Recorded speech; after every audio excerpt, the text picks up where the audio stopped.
okay to have not done anything on this day? Well, the depth D thing is significant. He talked a lot about Justin Hall. Justin Hall's played 2 hockey games this year. So it's fine to say he's up at the big club and he's getting better and developing.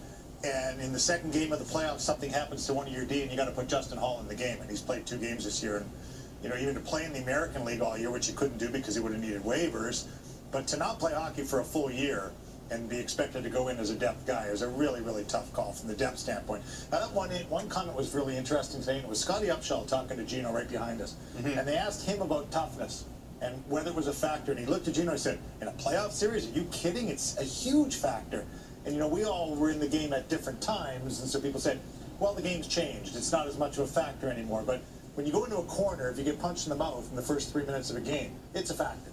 It is. Now, that Scotty was really interested in addressing that today. Like, okay, the game doesn't change that much in a playoff series. Well, I'll add this, too. Like, we can talk all we want